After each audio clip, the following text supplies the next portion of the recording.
दोस्तों, आज इस वीडियो में हम आपको एक बहुत ही प्यारा दिल को छू लेने वाला अनुभव बताएंगे। भक्त भगवान से प्रेम करता है, लेकिन विश्वास मानिए भगवान भक्त से उससे भी अधिक प्रेम करते हैं। कहते हैं भगवान भक्त के वश में होते हैं। इस अनुभव ने ये बात हकीकत में प्रमाणित कर दी है।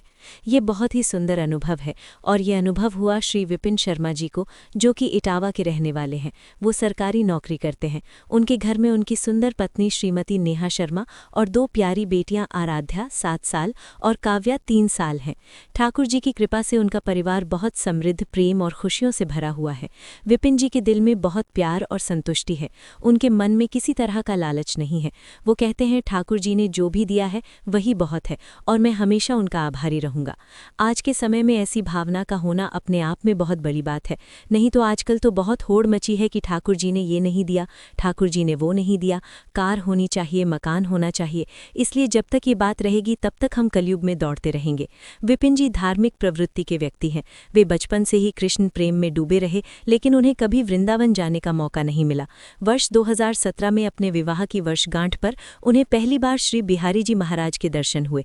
उसके बाद बिहारी जी ने उन पर इतनी कृपा की कि अब वो बिहारी जी के दर्शन के बिना नहीं रह सकते।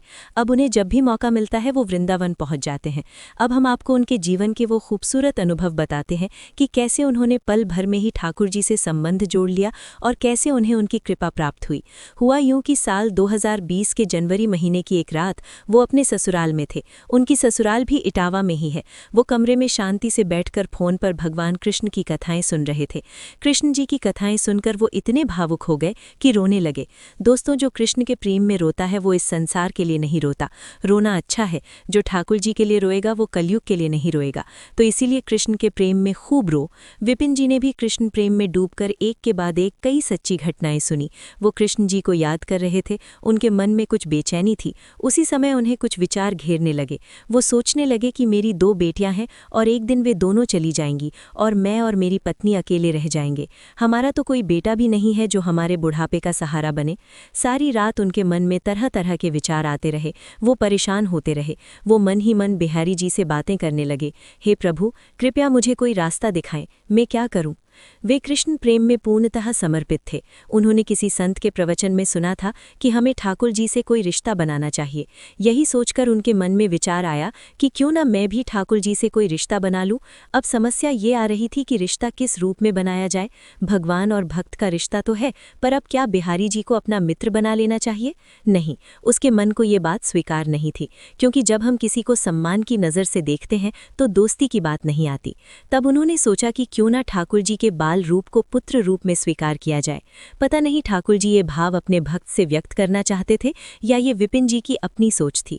बस यही बात उनके मन में बैठ गई। उन्होंने निश्चय कर लिया कि अब कृष्ण जी ही उनके पुत्र हैं।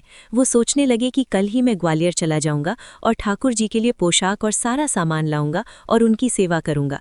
अब उनके मन में एक अजीब सी खुशी, एक अलग ही शांति थी। एक ही रात में उन्होंने बहुत सारे सपने बुन लिए। दोस्तों, जब एक स्त्री गर्भवती होती है तो 9 महीने के समय में उस माँ को अपने बच्चे का एहसास होता है। वो उस होने वाले बच्चे के बारे में मन ही मन कई चीज़ें सोचती रहती है। शायद विपिन जी का भी कुछ ऐसा ही स्नेह या कुछ प्रेम था कि वे उस दिन पूरी रात सोए भी नहीं और केवल ठाकुर जी के बारे में ही सोचते रहे। मेरा बेटा कैसा होगा, उसका नाम क्या होगा, वो बस यही सोच रहे थे। वो सोच रहे थे, मुझे मेरे जीवन का आधार मिल गया है। जवानी में मैं उसकी देखभाल करूंगा और बुढ़ापे में वो मेरा ख्याल रखेगा। अगले दिन दोपहर को वो अपनी माँ के पास अपने घर गए। उनकी माँ पेट की बीमारी से पीड़ित हैं। जब विपिन जी अपनी माँ से मिलने गए तो विपिन जी ने उन्हें अपने मन की बात बताई। ये सुनकर वो रोने लगी और बोली, बेटा, मेरे पास लड्डू गोपाल हैं, लेकिन बीमारी के कारण अब मैं उनकी सेवा नहीं कर सकती, इसलिए तुम इन्हें ही अपना बेटा बना लो। माँ की बात सुनकर विपिन जी बहुत खुश हुए। माँ और विपिन जी दोनों रो रहे थे, क्योंकि कई बार ऐसा होता है कि कोई बात मन में आती है और अगले दिन ही पूरी हो जाती है, तो हमारे आंसू आ ही जाते हैं। गोपाल जी के जाने से माता जी रो रही थी और विपिन जी खुशी से रो रहे थे। कैसे बिहारी जी ने एक ही रात में सब कुछ अपने आप कर लिया। इससे पता चलता है कि ठाकुर जी भी विपिन जी से प्रेम करते थे, चाहते थे कि वे उनकी सेवा करें। ये अपने आप में एक चमत्कार है कि एक रात पहले ही ये विचार उनके मन में आया और एक रात बाद सब कुछ हो गया। यानी अचानक से काम बन जाना भी अपने आप में बड़ा चमत्कार है। वो बिना देर किए गोपाल जी को साथ लेकर ग्वालियर आ गए। वो उस समय अपनी नौकरी के कारण ग्वालियर में अकेले रह रहे थे। उन्हें जो भी समय मिलता वे पूरी निष्ठा से गोपाल जी की सेवा करते। उन्हें बहुत अच्छा महसूस होने लगा, वो बहुत हल्का महसूस करने लगे।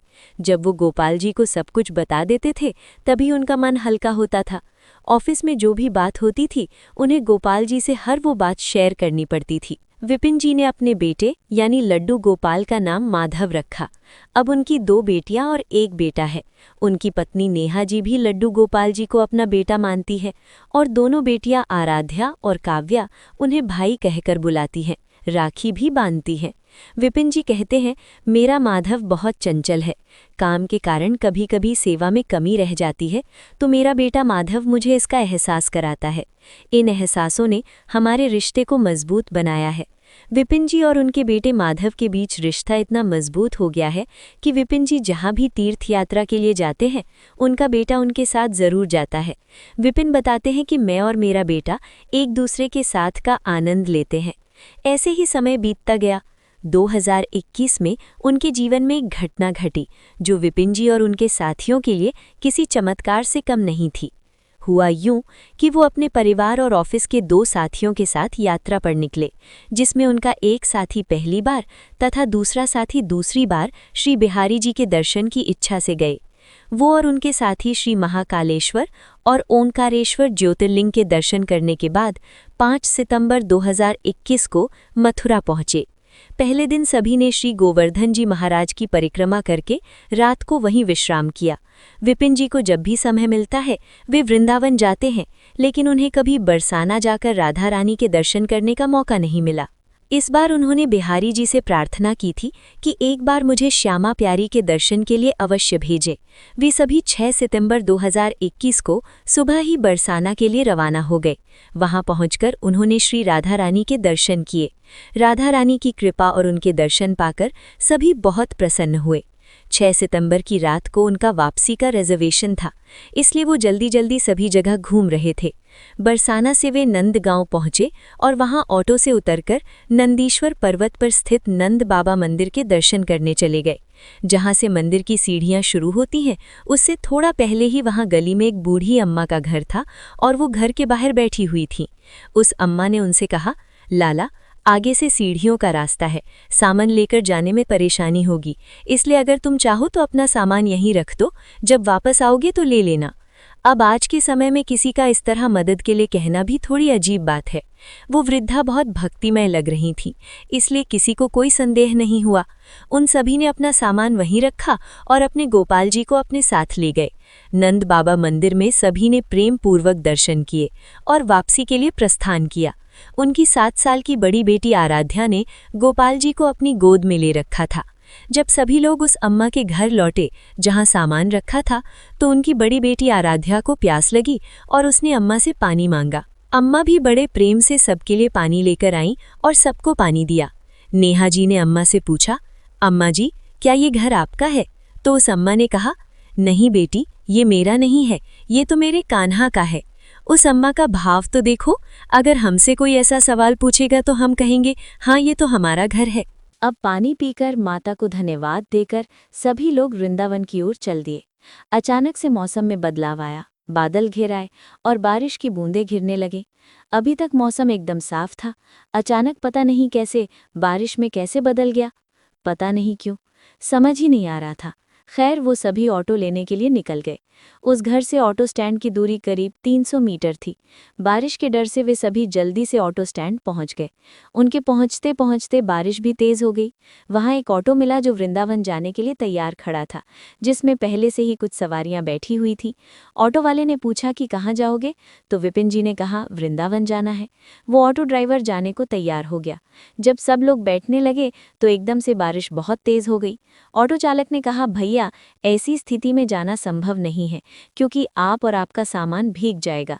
आप सभी लोग कुछ देर किसी चीज़ की छाया में खड़े हो जाओ, जब बारिश बंद हो जाएगी तो हम चलेंगे। वे सभी एक तरफ खड़े होकर बारिश कम होने या रुकने का इंतजार करने लगे। छोटी बेटी काव्या, जो 3 साल की थी, थोड़ी परेशान हो रही थी। इसी बीच बारिश थोड़ी धीमी होने पर ऑटो ड्राइवर ने सीट साफ की और सामान लाने को कहा। लेकिन जैसे ही वे सामान लेकर चलने लगे तो देखा कि बारिश फिर भयानक रूप से तेज हो गई। सब लोग फिर रुक गए और सोचने लगे कि ये क्या हो रहा है। इसी बीच अचानक एक गाड़ी वहां रुकी, जिसमें से एक महिला उतरी और अपने हाथों में लड्डू गोपाल जी की टोकरी लेकर नीचे उतरी। उन्हें देखकर नेहा जी चौंक गईं और उन्हें अपने लड्डू गोपाल याद आए। उन्होंने पूछा, हमारे माधव कहाँ हैं? पत्नी की बात सुनकर विपिन जी भी चौंक गए। सभी एक दूसरे की ओर देखने लगे। ऐसा लग रहा था मानो विपिन जी के शरीर में जान ही नहीं है। उनके गले से आवाज ही नहीं निकल रही थी। आंखें एकदम लाल हो गई थी, जैसे अभी आंसू आ जाएंगे।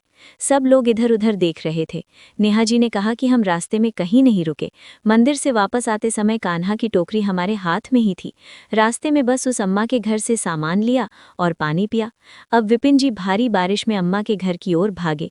जैसे ही विपिन जी ने ये सुना, वे बिना किसी से कुछ कहे वहां से भाग गए। कुछ ही मिनटों में वो अम्मा के पास पहुंच गए। वो पूरी तरह भीग चुके थे। उन्होंने अम्मा से कहा, अम्मा, क्या मेरा माधव तुम्हारे पास है? अम्मा ने कहा, चिंता मत करो बेटा, तुम्हारा ठाकुर यहाँ है। अब विपिन जी की जैसे जान में जान आई। उनकी सांसें जैसे थम गईं। वो रोने लगे। उन्होंने अपने माधव को गोद में ले लिया और प्यार करने लगे। विपिन जी सोचने लगे, मेरे माधव ने ये बारिश करवाकर मुझे बुलाया था, लेकिन हम मूर्ख थे जो समझ ही नहीं पाए कि अचानक बेमौसम बारिश क्यों हो गई। अम्मा भी रो रही थीं। बोली, बेटा, मैं बहुत परेशान थी। मुझे समझ नहीं आ रहा था मुझे कहाँ जाना चाहिए, मुझे क्या करना चाहिए। मेरे पास तेरा नंबर नहीं था, तेरा ठिकाना नहीं था। तेरे लाला को लेकर कहाँ जाऊं, मुझे कुछ समझ नहीं आ रहा था। मुझे ये भी नहीं पता था कि तुम कहाँ जाओगे। विपिन जी अपने माधव को प्यार से देख रहे थे। कान्हा चाहते तो अपने गांव नंद गांव में भी रह सकते थे, लेकिन गोपाल जी ने विपिन जी का साथ नहीं छोड़ा। जब विपिन जी अपने गोपाल जी के साथ अम्मा के घर से बाहर आए तो बारिश एकदम रुक गई, मानो हुई ही ना हो। विपिन जी ने वापस आकर पूरी बात बताई तो ऑटो ड्राइवर ने भी कहा, जब तुम्हारे ठाकुर जी यहीं रह गए तो तुम्हें कैसे जाने देते? तुम्हें रोकने के लिए अचानक से बारिश हो गई। सभी लोग बार बार ठाकुर जी से क्षमा मांग रहे थे। सोच रहे थे कि इतनी बड़ी गलती कैसे हो गई कि वे गोपाल जी को छोड़कर चले गए। सभी के लिए अचानक हुई ये बारिश किसी चमत्कार से कम नहीं थी। तो दोस्तों, ऐसे हैं हमारे ठाकुर जी। वो प्यार करते हैं तो पूरा करते हैं, आशीर्वाद देते हैं तो पूरा देते हैं। आप जैसा भाव उनके साथ रखते हैं तो वो भी उसे निभाने में कोई कमी नहीं छोड़ते। दोस्तों, याद रखें, हम जब ईश्वर से कोई रिश्ता बनाते हैं, चाहे पुत्र का, चाहे पिता का, चाहे मित्र का, तो वो रिश्ता एक तरफा नहीं रहता, वो भी उसे पूरा निभाते हैं। बस दिल से पुकारो, वो बारिश बनकर, झूले की हलचल बनकर, सपने बनकर बुलाते हैं, मैं तेरे साथ हूँ। तो आज से ही उनके साथ एक सच्चा रिश्ता जोड़ो और देखो ठाकुर जी उसे कैसे निभाते हैं। दोस्तों, आशा है ये कहानी आपको पसंद आई होगी। अगर पसंद आई हो तो वीडियो को लाइक करके कमेंट में जय श्री कृष्ण ज़रूर लिखें। चैनल पर अगर पहली बार आए हैं तो चैनल को सब्सक्राइब ज़रूर करें। जय श्री कृष्ण।